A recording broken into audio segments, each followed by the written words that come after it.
Welcome to my van. Here I'm gonna have a little cabinet, and then my toilet, and then space for all my shoes. Be my sink and my stove. We're gonna have a couch. We're gonna have 2 windows right here. Exits on the side. I think that's it. Did I cover it all?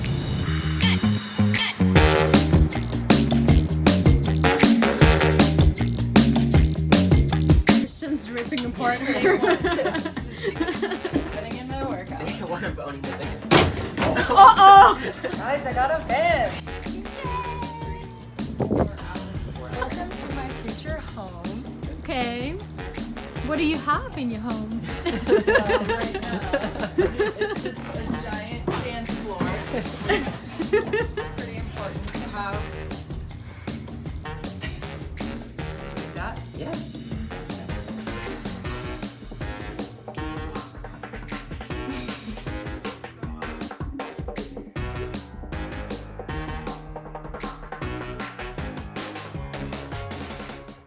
Welcome to episode 1 of Van Conversion Series. We are converting a van for a very special person, incredible photographer, Christian Schaffer. She really will inspire you to get outdoors and chase the light and go see sunsets and sunrises. And so we're so honored to build a van for her so she can take that van to all the beautiful destinations that she travels.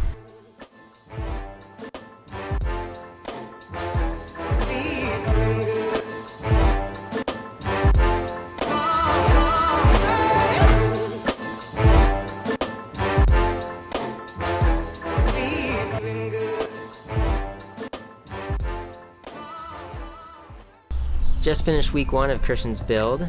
Basically started off by ripping off all the paneling, which was pretty easy in a cargo van. And then we installed our windows, which is a little scary, cutting holes inside of a brand new van, but they look amazing. And then we moved into installing our subflooring, which looks awesome. It's nice and level. It's very easy to walk in now and start to kind of plan out where things are gonna go. And then we started running our wiring. Very important to do this before basically building a lot of stuff inside the van. And then start our installation. Alright, on to the windows. We have a huge window here, just a fixed one by C.R. Lawrence. We have a slider here on this panel and also on the other panel, same kind of location. Gives a nice cross breeze over the bed area. And then we have our 2 back door windows. On the inside of the doors, there's actually templates that go around where the window would be installed. And you take a drill gun and you basically just drill all the way around on the inside. Once you have that done, you're gonna come outside the van, tape off everything so you don't scratch the outside paint with your jigsaw while you're cutting. Once your hole is cut out, it does help that you have 2 people. I was very fortunate that I had my dad. And so basically what you need to do is have someone kind of hold the outside as someone else is on the inside so you can actually start drilling in and holding the window in place. Once that is in place, it basically just stucks right together.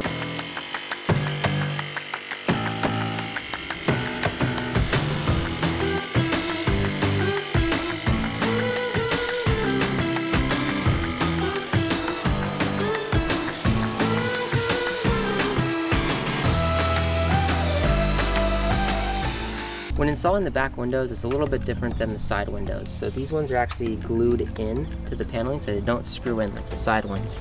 So still same kind of thing as when it comes to repairing the window. You have a nice groove that you follow on the inside of the van. So you take your drill gun, screw the holes around this, and then once that's done, close your door, come on the outside, tape off everything, still the same kind of process, cut it.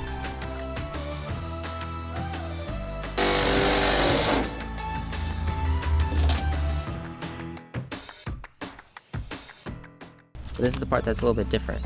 Put big globs of glue in the areas and then around the trim.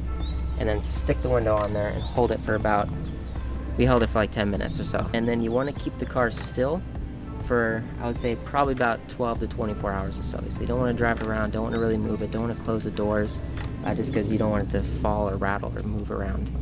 Installing the side sliding windows is the same as installing the big sliding door window. Obviously these ones are just a little bit smaller, so you don't really have a groove to follow. So you have to kind of make your own groove.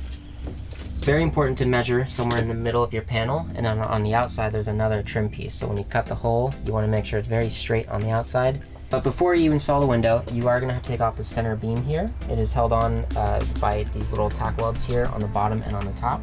Cut those off with a little grinder and then rip it off. It's just kind of stuck on there. It's not welded on or anything. For insulation in Christian's van, we used wool, and this is absolutely amazing. The best insulation ever. We won't be using anything else in the future. It's non-toxic, extremely soft, and easy to apply. We just put it in all the cavities in the van, and it keeps the van cool in the summer and hot in the winter. It naturally resists moisture, so it will resist mildew and mold, and it's also really great for noise reduction. It's natural, so there's no toxins that could leach into the environment, so you have really truly clean indoor air when you're in the van. In a cargo van, you're not going to have any flooring, so you're going to have to actually build it yourself. What we use is 3/8 plywood. You cut it in 2-inch strips and run it across the whole floor of the van. You're going to see these little grooves, and you're going to put it in position. What I did is I glued them, stuck them in position, let them sit for about a day. Then you cut the insulation. And then it's actually very helpful if you lay the insulation down on the floor first, cut around the wheel wells and around the curves of the car. Then don't put that in position yet, but take that off, put it on a couple pieces of plywood, and start cutting around that. And it's actually very easy to get the grooves and cut around the wheel wells a lot easier.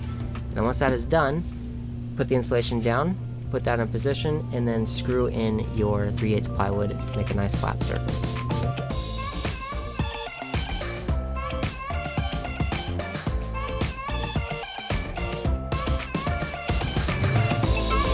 Started running some wiring already on the build. So we have our electrical cabinet located just right here in the kitchen area, down here on the bottom.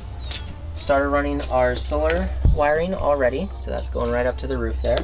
And then also got some of our 12-volt wiring going for the lights, the water pumps, the fan, things like that, just located around the van. You would definitely want to start doing this before, because as you can see, you do have nice access to these channels here that the van provides for running wiring. It's like perfect, it's built for it. So what we do is we have everything just running up right around here, going across the back, and then down to this side here. So there's no wires running through the walls or on the floors.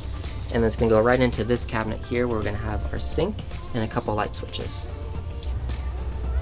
While you run your wiring to your lights in your fan and other things located around the van, it's very important to start tagging everything, so you know once everything is built and you're ready to connect, you know exactly what it is. So for example, what I usually do is use blue tape, and it's going to be a power going to the water tank. So when you plug that into the fuse block, you know exactly what it is.